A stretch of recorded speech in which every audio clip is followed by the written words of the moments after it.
নমস্কার। চলুন আজ একটা দারুণ জিনিস জেনে নেওয়া যাক। আমরা তো রোজ ব্রাউজারে কত কিছু টাইপ করে এন্টার মারি, তাই না? কিন্তু ওই এন্টার বোতামটা চাপার পর পর্দার আড়ালে আসলে কি হয়? এটা কোনো ম্যাজিক নয়, এর পেছনে একটা দারুণ টেকনোলজি আছে। চলুন সেই জার্নিটা আজ দেখে নিই। রোজকার জীবনে আমরা কতবার যে এটা করি তার কোনো হিসেব নেই। একটা ওয়েবসাইটের ঠিকানা লিখি আর চোখের পলকে পেজটা আমাদের সামনে চলে আসে। কিন্তু এই কয়েক মুহূর্তের মধ্যে ঠিক কি ঘটে যায়, এই সহজ দেখতে প্রশ্নটার উত্তরই কিন্তু আজকের আমাদের আলোচনার কেন্দ্রবিন্দু। এটাকে ম্যাজিক মনে হলেও আসলে কিন্তু এটা খাঁটি প্রযুক্তি। এটা আসলে একটা ডেটা প্যাকেটের হাই স্পিড জার্নি, যা প্রায় আলোর গতিতে গোটা ইন্টারনেট জুড়ে ছুটে বেড়ায়। আমরা এখন ধাপে ধাপে এই পুরো জার্নিটাকে অনুসরণ করব। বেশ, তাহলে জার্নিটা শুরু করা যাক।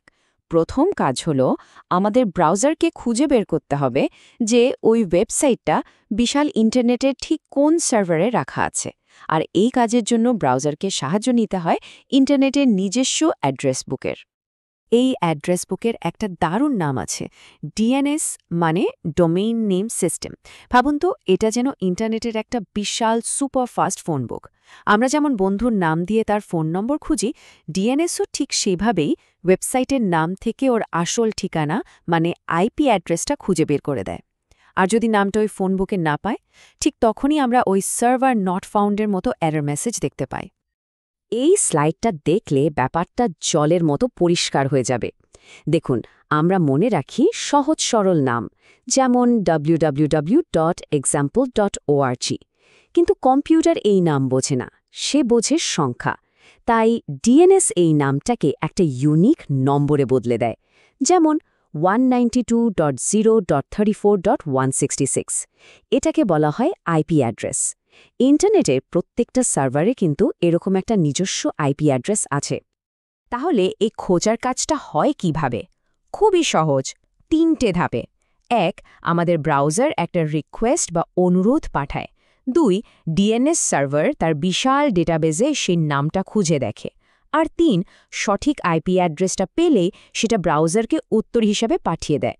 আর পুরো ব্যাপারটা ঘটে যায় কয়েক মিলি সেকেন্ডের মধ্যে। তাহলে আসল কথাটা হলো, একটা সার্ভারের আসল পরিচয় কিন্তু তার আইপি অ্যাড্রেস। ডোমেইন নেমটা শুধু আমাদের মনে রাখার সুবিধার জন্য একটা সহজ নাম। তাহলে প্রশ্নটা হলো, ইন্টারনেটে একটা সার্ভারের আসল ঠিকানা কোনটা, ডোমেইন নেম নাকি আইপি অ্যাড্রেস? আচ্ছা, তাহলে আমাদের ব্রাউজার এখন সার্ভারের সঠিক আইপি অ্যাড্রেসটা জেনে গেছে, মানে গন্তব্য জানা হয়ে গেছে। এরপর কি? এরপর হলো আসল কথোপকথন। এই কথা বলার জন্য ব্রাউজার আর সার্ভারের মধ্যে একটা নির্ভরযোগ্য কানেকশন তৈরি হয়। টিসিপি নামে একটা প্রোটোকল এই কাজটা করে। কানেকশন তৈরি হয়ে গেলেই আসল কথাবার্তা শুরু হয়। পুরো ব্যাপারটা না একটা রেস্টুরেন্টের মতো করে ভাবা যেতে পারে। আমাদের ব্রাউজারটা হলো কাস্টমার, আর ওয়েবসাইটটা যেখানে আছে মানে সার্ভার, সেটা হলো রেস্টুরেন্ট। কাস্টমার হিসেবে ব্রাউজার একটা অর্ডার দেয়, টেকনিক্যালি এটাকে বলে রিকোয়েস্ট, আর সার্ভার সেই অর্ডার মতো খাবারটা মানে ডেটা পাঠিয়ে দেয়। এটাকে বলে রেসপন্স। এই যে দেয়া নেয়ার সম্পর্ক, এটাই হলো ক্লায়েন্ট সার্ভার মডেল। এই যে ক্লায়েন্ট আর সার্ভারের মধ্যে কথা বলার জন্য কিছু নিয়মকানুন আছে, এর আনুষ্ঠানিক নাম হলো এইচটিটিপি বা হাইপার টেক্সট ট্রান্সফার প্রোটোকল। এটাই সেই ভাষা যা ব্যবহার করে ব্রাউজার আর সার্ভার নিজেদের মধ্যে কথা বলে। অনুরোধটা কেমন হবে, উত্তরে কি থাকবে, এই সব কিছুই এইচটিটিপি ঠিক করে দেয়। এখানে একটা খুব সাধারণ এইচটিটিপি কথোপকথনের উদাহরণ দেওয়া হয়েছে। দেখুন, বাঁদিকে ব্রাউজারের অনুরোধ, ওটা বলছে গেট, মানে আমাকে দাও। কি দাও? index.html নামের পেজটা। আর ডান দিকে সার্ভারের উত্তর। সার্ভার বলছে 200 ওকে, যার মানে সব ঠিক আছে, তোমার অনুরোধ সফল হয়েছে। যদি পেজটা না পাওয়া যেত, তাহলে হয়তো উত্তর আসত 404 নট ফাউন্ড। সফল উত্তরের পর সার্ভার পেজের HTML কোডটা পাঠিয়ে দেয়। সুতরাং আসল পয়েন্টটা হলো, যখনই কোনো ওয়েব পেজ ঠিকঠাক লোড হয়, তার মানে সার্ভার একটা নির্দিষ্ট সফলতার সংকেত পাঠিয়েছে। তাহলে প্রশ্নটা হলো, একটা ওয়েব পেজ সফলভাবে লোড হলে সার্ভার সাধারণত কোন স্ট্যাটাস কোডটি ফেরত পাঠায়?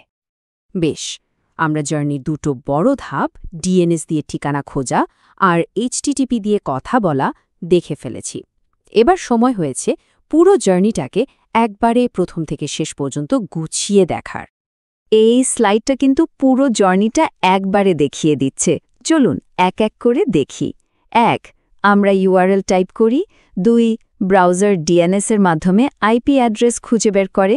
3. টিসিপি এর মাধ্যমে সার্ভারের সাথে একটা শক্তপোক্ত কানেকশন তৈরি হয়। 4. ওই কানেকশন ব্যবহার করে ব্রাউজার এইচটিটিপি রিকোয়েস্ট পাঠায়। 5. সার্ভার সেই রিকোয়েস্টের জবাবে এইচটিটিপি রেসপন্স পাঠায়। আর একদম শেষে 6 নম্বর ধাপে ব্রাউজার ওই পাওয়া কোডগুলোকে সাজিয়ে গুছিয়ে আমাদের সামনে সুন্দর একটা ওয়েব পেজ হিসেবে তুলে ধরে। কি দারুণ, তাই না? আমরা পুরো প্রক্রিয়াটা তো দেখলাম, কিন্তু প্রশ্ন হল, একজন ইঞ্জিনিয়ারিং পড়ুয়ার জন্য এই জ্ঞানটা এত জরুরি কেন? কারণ এটা শুধু একটা টেকনিক্যাল ডিটেল নয়, এটাই হল ওয়েব কিভাবে কাজ করে তার একেবারে মূল ভিত্তি। এই বেসিক জ্ঞানটা থাকাটা আসলে একটা সুপার পাওয়ারের মতো। যখন কোনো ওয়েবসাইট লোড হবে না, তখন বোঝা যাবে সমস্যাটা কোথায়, ডিএনএস-এ নাকি সার্ভারের উত্তরে। এটা আমাদের আরও ভালো, দ্রুত আর সুরক্ষিত ওয়েবসাইট বানাতে সাহায্য করে। আর ভবিষ্যতের যে কোনো নতুন ওয়েব টেকনোলজি বুঝতেও সুবিধা হয়, কারণ ভিত্তিটা তো একই থাকে। এটা আমাদের শুধু কোডার নয়, একজন ওয়েব আর্কিটেক্টের মতো করে ভাবতে শেখায়। আর সবশেষে একটা ছোট্ট প্রশ্ন রেখে যাই। আমরা যে ক্লায়েন্ট সার্ভার মডেলটা দেখলাম, সেটা তো ওয়েবের ভিত্তি। এখন ভাবার বিষয় হল, আর্টিফিশিয়াল ইন্টেলিজেন্স বা ইন্টারনেট অফ থিংসের মতো ভবিষ্যতের প্রযুক্তিগুলো আসার ফলে এই মৌলিক মডেলটা কিভাবে আরও উন্নত হতে পারে। এর উত্তর খোঁজার মধ্যে কিন্তু লুকিয়ে আছে ভবিষ্যতের নতুন নতুন উদ্ভাবন।